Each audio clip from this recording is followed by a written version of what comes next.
요즘 시장 돌아가는 꼴을 보면 참 기가 막힌 일들이 연속으로 벌어지고 있습니다. 엊그제 어떤 일이 있었는지 한번 들어보세요. 매출이 200만 달러도 안 되는, 그러니까 우리 돈으로 연 매출 30억 원도 못 버는 가라오케 기계 만들던 구석탱이 작은 회사가 보도자료를 하나 냈거든요. 자기들이 대단한 AI 기술을 개발했는데 이걸 물류 시스템에 적용하면 수승 효율을 무려 400%나 올릴 수 있다.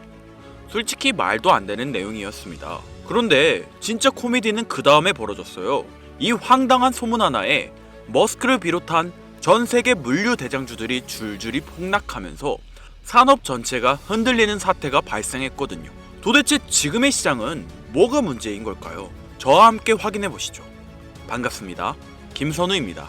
이 사건은 현재 자본시장의 신경계가 극도로 예민해져 있고 개미 투자자들이 공포에 질려 이성적 판단을 잃어가고 있다는 명백한 증거죠.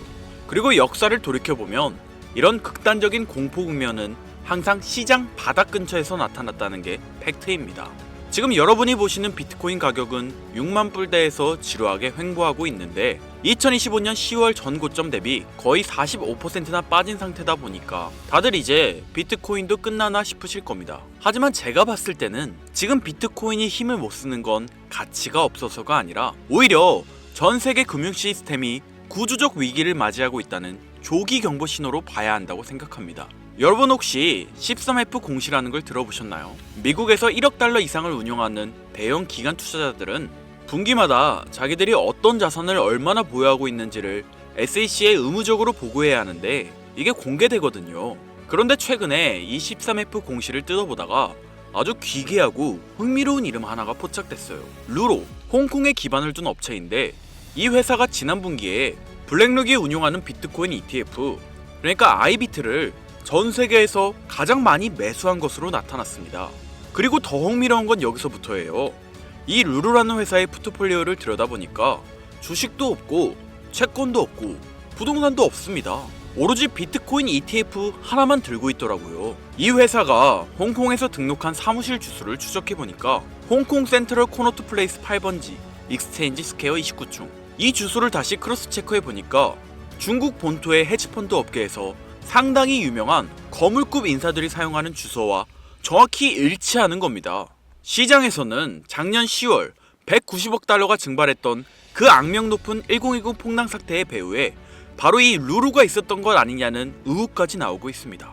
이게 무엇을 의미할까요? 이건 중국 본토의 초고액 자산가들이 자국 내 자본 통제를 피해 비트코인이라는 방주로 자산을 옮기고 있는 자본의 대탈출이 실시간으로 벌어지고 있다는 명백한 증거입니다. 어디 중국뿐일까요? 최근 JP모건과 바클레이즈 같은 글로벌 은행들의 비트코인 관련 문의 전화가 무려 700% 가까이 폭증했다는 데이터가 나오고 있습니다.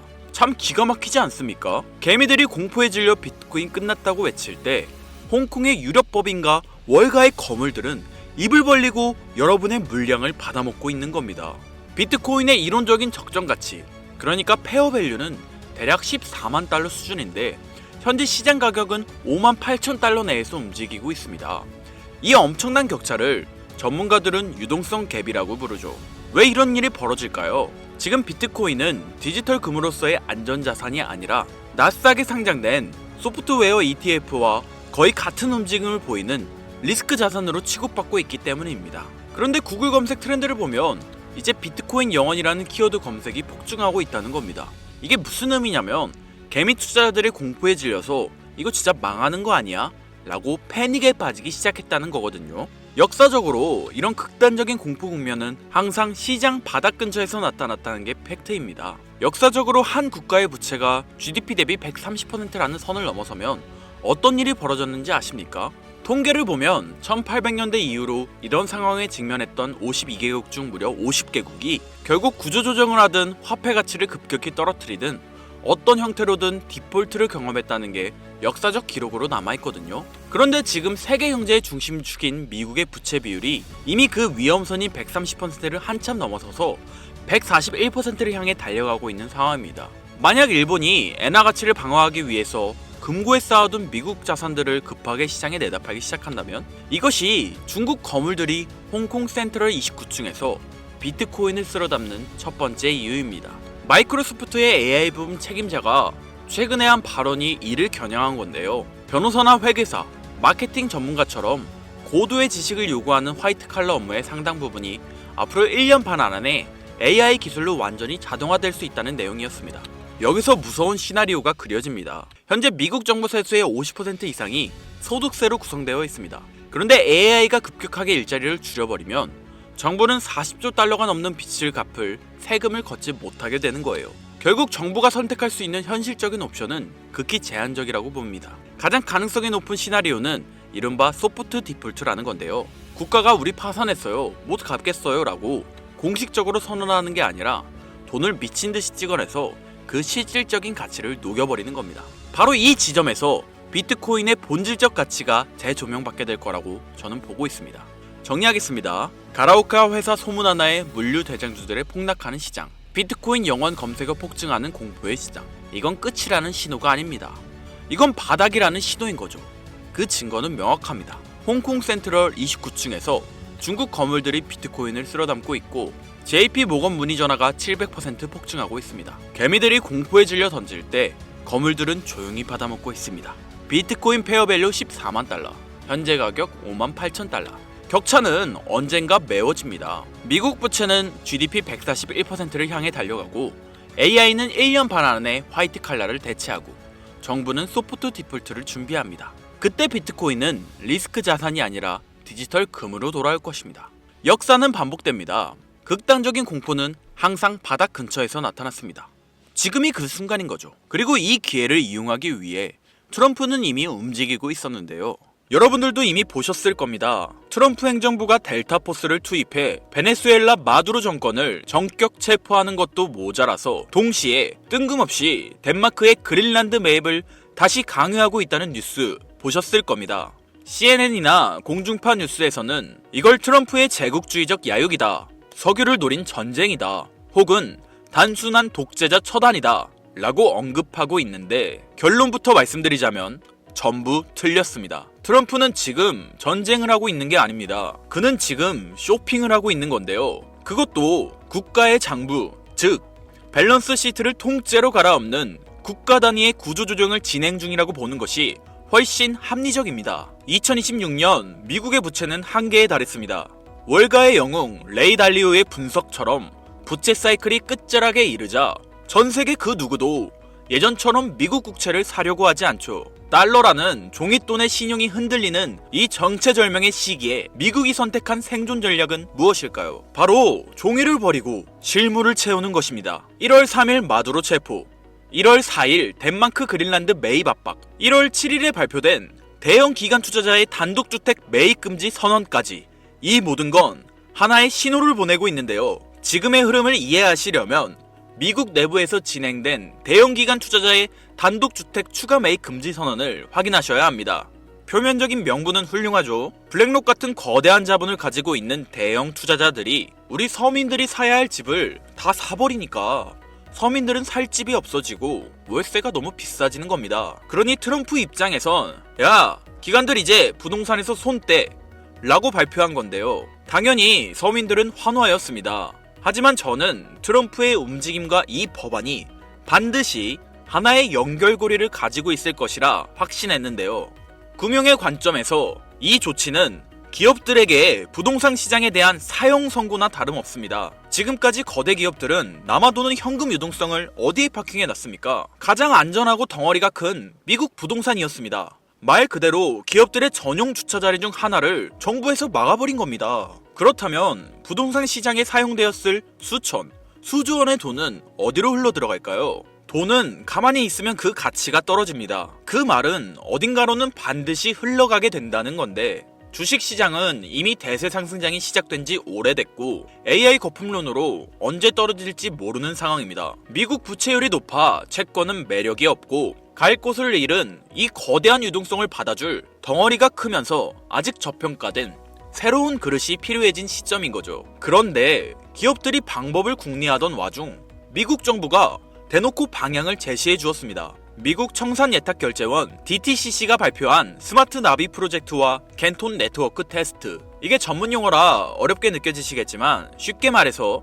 주식이나 부동산 같은 실물 자산을 코인으로 만들어서 기관들끼리 24시간 거래할 수 있게 만든 기업 전용 네트워크 RWA가 되겠습니다. 트럼프는 한쪽에서는 행정명령으로 구시대의 자산인 실물 부동산 매입을 막아버리고 다른 한쪽에서는 법안을 통해 신시대의 자산인 디지털 자산 시장에 문을 열어주고 있는 겁니다. 자, 그렇다면 여기서 의문이 드실 겁니다. 이들이 이렇게 강제적으로 고여있는 자본을 움직이려는 이유는 무엇일까요? 단순히 비트코인 2억, 3억 가는 게 목표라서요? 아닙니다. 그들이 보고 있는 건 코인 시장을 넘어선 더 거대하고 본질적인 패권의 이동입니다. 최근 일론 머스크는 한 팟캐스트에서 이런 말을 했습니다. 미래의 화폐는 달러나 금이 아니라 전력량 에너지가 곧 화폐가 될 것이라고요. 이게 당장 들으셨을 땐 이해가 어려우시겠지만 핵심은 이겁니다. 지금까지의 달러는 신용을 기반으로 사용되었습니다. 미국 정부가 보증한다는 믿음에 기반한 어떻게 보면 그냥 종이 쪼가리였죠. 하지만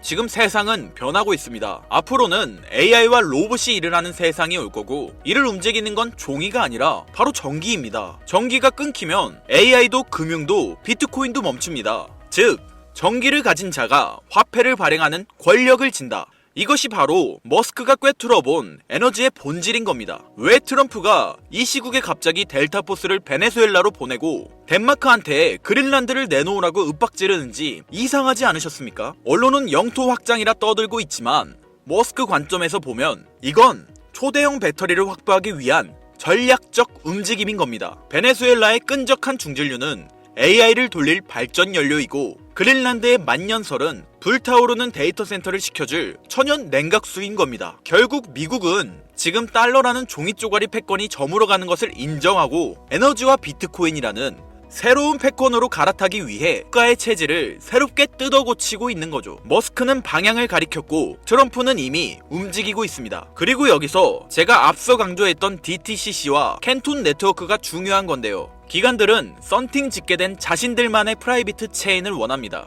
상식적으로 생각해 보십시오. 블랙록이나 JP모건 같은 월가 하이에나들이 자금 흐름을 누구나 지갑 주소만 알면 실시간으로 다 들여다볼 수 있는 퍼블릭 블록체인 위에서 굴리고 싶어 할까요? 자신들의 포지션이 노출되면 경쟁사에게 공격당하거나 선행매매를 당할 수 있는데 미쳤다고 그 길을 주력으로 쓰겠습니까? 그들은 철저하게 프라이버시가 보장되고 신원이 인증된 기관끼리만 거래할 수 있는 네트워크가 필요합니다. 그런데 기업들이 자기들끼리 노는 프라이빗 체인을 쓰면 개인 투자자들은 캔톤 네트워크에는 우리가 투자도 못하고 이걸 알아도 무슨 상관이냐 라고 생각하게 될 텐데 맞습니다.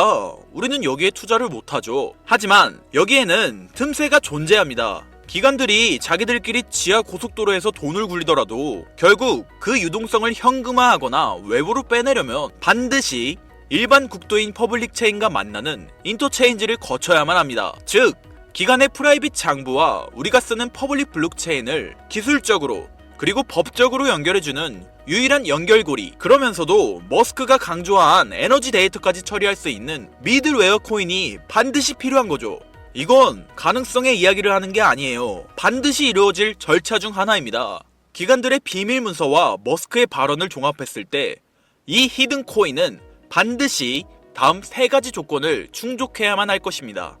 첫 번째 조건, 기관들의 자금은 캔톤 네트워크라는 자기들만의 지하 벙커에 숨어 있습니다. 기관들이 캔톤 네트워크 지하에서 굴리던 자산을 밖으로 빼낼 때 빠르고 거대한 물량을 순식간에 소화시킬 수 있어야 하죠. 즉, 여러분이 찾아야 할 코인은 이더리움 계열의 느려터진 구형 모델이 아니라 기관들의 고속 거래를 감당할 수 있는 새로운 인프라 안에 숨어 있을 확률이 매우 높습니다. 두 번째 조건, 머스크의 영수증이어야 합니다. 이게 진짜 핵심인데요. 일론 머스크는 앞으로의 화폐는 전력이라고 말했습니다. 발전소에서 생산된 전력, 데이터 센터의 컴퓨팅 파워, 이 무형의 에너지를 실시간으로 블록체인에 기록하고 토큰으로 바꿔주는 기술. 전문 용어로 DP인이라 불리는 탈중앙화 물리 인프라가 결합되어야 하죠. 단순히 금융만 연결하는 게 아니라 에너지 데이터를 처리할 수 있는 오라클 기능이 탑재되어 있어야 하는 겁니다. 세 번째 조건, 규제 준수 딱지가 붙어 있는가입니다. 익명성 뒤에 숨어서 자금 세탁이나 하는 코인들은 기관들이 사용할 수 없습니다. 반대로 디지털 신원 인증 기능이 내장되어 있어서 이 돈은 불법 자금이 아니라 삼성전자가 보낸 돈입니다 라고 꼬리표를 붙여줄 수 있는 화이트리스트 코인. 기관들은 오직 이런 코인만 파트너로 인정할 텐데요. 이 세 가지를 충족시키는 코인은 단 하나입니다. 여기서 이제 그래 네가 생각하는 그 종목이 뭔데? 라고 답답해 하실 분들이 있으실 거예요. 제가 여러분께 종목을 딱 정해드리면 속이 시원하시겠죠? 하지만 저는 종목을 찝어주는 리딩방을 운영하려는 게 아닙니다. 저는 여러분께 고기를 잡을 수 있는 그물을 만들어 드릴 건데요. 이 그물에 걸리는 코인이 있다면 그게 바로 2026년 전 세계에서 가장 주목받는 히든 코인이 될 것입니다. 그리고 그 히든 코인을 저는 영상에서 공개할 생각입니다. 솔직히 남들에게 공유해드리는 게 아깝습니다. 저 또한 전업 트레이더이기 때문에 한 달, 두 달을 밤을 새워가며 분석한 이 종목을 그냥 공개한다는 게 솔직한 마음으로 아깝다는 심정이 드는 게 사실입니다. 화면에 보이는 번호 제 개인 번호입니다. 아까운 건 아까운 거고 제 영상을 끝까지 시청해주신 것에 대한 고마움을 저는 알고 있기 때문에 아쉬운 마음을 뒤로하고 구독자님들에게 공유하기로 마음먹었습니다. 자료라고 문자 보내주세요. 혹시 화면이 잘 안 보이신 분들은 댓글에 있는 링크를 통해 연락처를 남겨주시면 제가 해당 자료를 공유해드리도록 하겠습니다. 전해드릴 내용은 여기까지이고요. 영상 재미있게 보신 분들은 구독과 좋아요 한 번씩 꾹꾹 눌러주시고 다음에 더 좋은 영상으로 찾아오겠습니다. 감사합니다. 김선우였습니다.